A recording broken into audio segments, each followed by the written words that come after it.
എരിയും സ്നേഹാർദ്രമാമെൻ്റെ ജീവിതത്തിൻ്റെ തിരിയിൽ ജ്വലിക്കട്ടെ. 1973 ഞാൻ Punjab university department of Indian literature അധ്യാപകനായിട്ട് ചേരുന്നത്. 76 ശേഷം ആണ് ഞാൻ ചണ്ഡീഗഡിലേക്ക് പോകുന്നത്. പെട്ടെന്ന് എൻ്റെ അച്ഛന് റിട്ടയർ ചെയ്തു. അച്ഛൻ റിട്ടയർ ചെയ്ത് കഴിഞ്ഞപ്പോഴത്തേക്കും എനിക്ക് ഒരു ജോലി വളരെ അത്യാവശ്യമായിട്ട് വന്നു. അപ്പോഴാണ് ഞാൻ അറിഞ്ഞത് പഞ്ചാബ് യൂണിവേഴ്സിറ്റിയിലെ professor Balwant Gargi department of Indian theatre തുടങ്ങിയിട്ടുണ്ട്. അദ്ദേഹത്തിന് ട്രെയിൻഡ് ആയിട്ടുള്ള ആളുകളെ ആവശ്യമുണ്ടെന്ന്. അങ്ങനെയാണ് ഞാൻ അങ്ങോട്ട് പോകുന്നത്.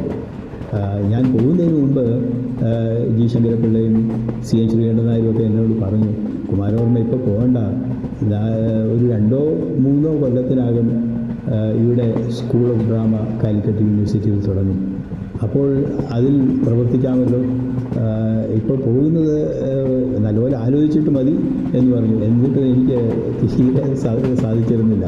എനിക്ക് ഒരു ജോലി എന്ന് പറയുന്നത് വളരെ അത്യാവശ്യമായിരുന്നു. അങ്ങനെയാണ് ഞാൻ ചണ്ഡീഗഡിലേക്ക് പോകുന്നത്. ചണ്ഡീഗഡിൽ ചെന്ന് കഴിഞ്ഞിട്ട് ഞാൻ അവിടെ തന്നെ നിന്നു. എന്താണെന്ന് വെച്ച് കഴിഞ്ഞാൽ അതൊരു നല്ല ഡിപ്പാർട്ട്മെൻറ്റായിരുന്നു. അവിടെ എല്ലാ ഫെസിലിറ്റീസും ഉണ്ടായിരുന്നു, നല്ല സ്റ്റുഡൻസ് ഉണ്ടായിരുന്നു, എന്നെ ഗൈഡ് ചെയ്യാൻ നല്ല ആളുകളുണ്ടായിരുന്നു. ബൽവന്ത് ഗാർഗിയെ പോലെയുള്ള വളരെ സീനിയർ ആയിട്ടുള്ള ആൾ. 1882 സ്ഥാപിതമായ ലാഹോറിലെ പഞ്ചാബ് സർവകലാശാലയിൽ നിന്നാണ് പഞ്ചാബ് യൂണിവേഴ്സിറ്റിയുടെ ചരിത്രം ആരംഭിക്കുന്നത്. 1947 ഇന്ത്യ വിഭജനത്തിന് ശേഷം ഇപ്പോഴത്തെ പഞ്ചാബ് യൂണിവേഴ്സിറ്റി 47 ഒക്ടോബർ 1 ചണ്ഡീഗഡിൽ സ്ഥാപിതമായി.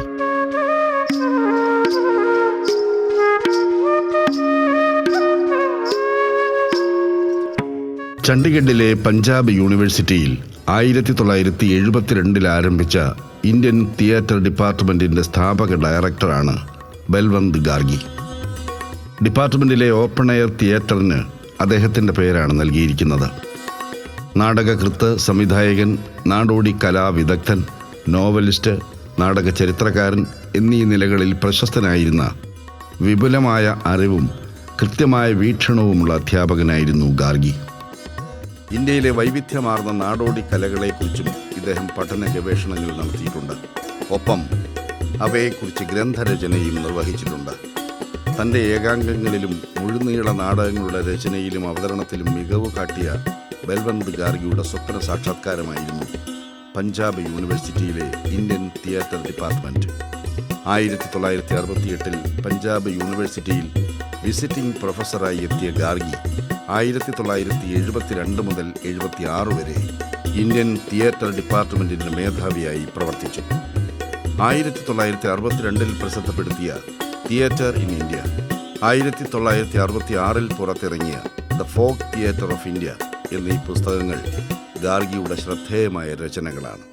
നാടകത്തിൻ്റെ വിവിധ മേഖലകളിൽ പ്രായോഗികവും സൈദ്ധാന്തികവുമായ സമഗ്രമായ പരിശീലനം നൽകുന്ന ഇന്ത്യയിലെ പ്രമുഖ സ്ഥാപനമാണ് പഞ്ചാബ് സർവകലാശാലയിലെ ഡിപ്പാർട്ട്മെൻറ്റ് ഓഫ് ഇന്ത്യൻ തിയേറ്റർ.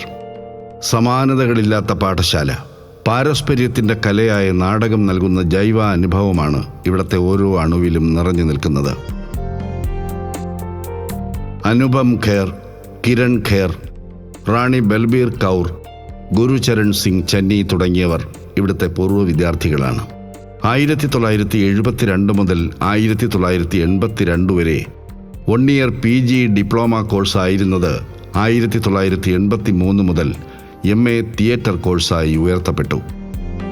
നാടകത്തിൻ്റെ സൈദ്ധാന്തികവും പ്രായോഗികവുമായ വശങ്ങളിൽ തീവ്രവും മുഴുവൻ സമയ പരിശീലനവും നടക്കുന്ന ഈ നാടക വിഭാഗത്തിൽ അഭിനയം, ചലനം, ശബ്ദം, ആലാപനം, യോഗ, മൈം, സ്റ്റേജ് ക്രാഫ്റ്റ്, ചമയം, ലൈറ്റിംഗ് എന്നിവയുടെ പ്രായോഗിക പരിശീലനത്തിനും പ്രാമുഖ്യം നൽകുന്നുണ്ട്.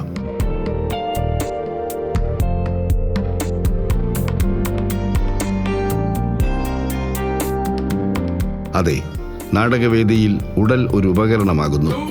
ഉടച്ചുവാർത്തും അടിച്ചു പരത്തിയും വഴക്കിയെടുക്കുകയും ചെയ്യുന്ന സൂക്ഷ്മദർശിയായ കലാകാരന്റെ ക്ഷമാശീലം, അധ്യാപന മികവ്.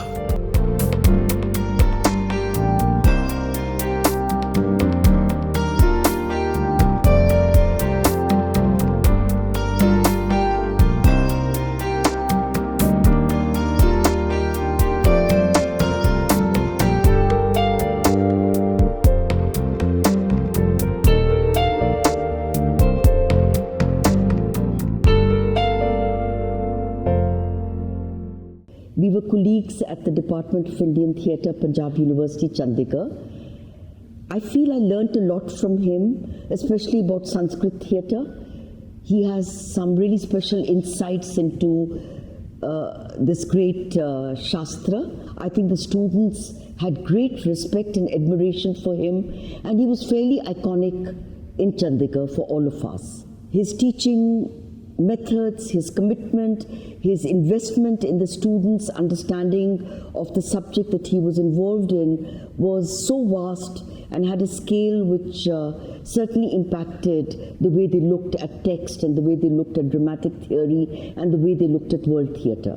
കുമാരവർമ്മ തൻ്റെ 35 വർഷത്തെ അധ്യാപക ജീവിതത്തിനിടയിൽ പഞ്ചാബ് യൂണിവേഴ്സിറ്റിയിലെ ഡിപ്പാർട്ട്മെന്റ് ഓഫ് ഇന്ത്യൻ തിയേറ്ററിനു വേണ്ടി 16 നാടകങ്ങളാണ് സംവിധാനം ചെയ്തത്. പല ഭാഷകളിലും ശൈലികളിലുമുള്ള അവതരണങ്ങളായിരുന്നു ഈ നാടകങ്ങളെല്ലാം. ബർട്ടോൾട്ട് ബ്രെഹ്റ്റിൻ്റെ എപ്പിക് നാടകവേദി കുമാരവർമ്മയെ വളരെയധികം സ്വാധീനിച്ചു. പക്ഷെ അദ്ദേഹത്തിൻ്റെ ഒരു നാടകവും കുമാരവർമ്മ സംവിധാനം ചെയ്തിട്ടില്ല എന്നത് വിരോധാഭാസം തന്നെ. Well, I would very much like to talk about my very dear colleague Kumar, whom I have, as a friend, I have cherished for a long, long time, for 42 years we've been together. I put my hand on my heart and try to remember very few friends whom I would like to, lovingly, fondly remember. Kumar certainly would be one of them. What has always struck me about him is his boyish looks and very unusual laughter and knowledge in depth. Whenever he's working, he's certainly a man, a genius at work. I've always admired his work, and I thought he was very good at serious contents. So looking back at his productions in this department, he surprised me with his production of Bhattavilasam, which was a class production. I think one of the most outstanding production I've ever seen in my life. I've been all over India and seen over the world also. വിദ്യാർത്ഥികൾക്കിടയിൽ വലിയ ആദരവ് നേടിയ അധ്യാപകനായിരുന്നു വർമ്മ. പാഠഭാഗങ്ങളിലൂടെ മാത്രമല്ല, തൻ്റെ അവതരണങ്ങളിലൂടെയും കുമാരവർമ്മ വിദ്യാർത്ഥികളെ പഠിപ്പിച്ചു. തർക്കിച്ചും സംവാദങ്ങളിലേർപ്പെട്ടും പഠിച്ചും പഠിപ്പിച്ചും മുന്നേറിയ ഒരു കാലഘട്ടത്തിൻ്റെ സുരഭിലമായ ഓർമ്മകൾ ശിഷ്യരിൽ പലർക്കും പറയാറുണ്ട്. പാഠപുസ്തകത്തിൽ നിന്നും അതിൽ പറയുന്ന സിദ്ധാന്തങ്ങളിൽ നിന്നും നാടകമെന്ന കലാരൂപം അരങ്ങിലേക്ക് വളരുന്നത് എങ്ങനെയെന്ന് നല്ല ബോധ്യമുണ്ടായിരുന്ന നാടക സംവിധായകനും അധ്യാപകനുമായിരുന്നു അദ്ദേഹം.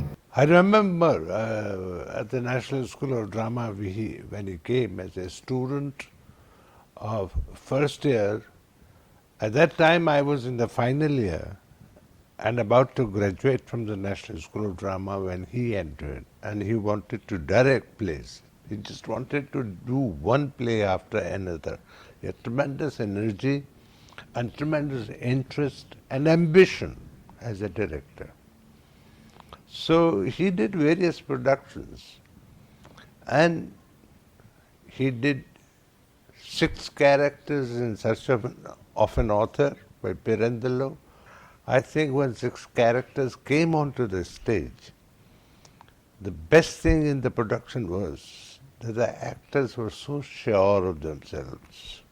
While he was directing these plays, I noticed that he has a particular technique of giving confidence to his actors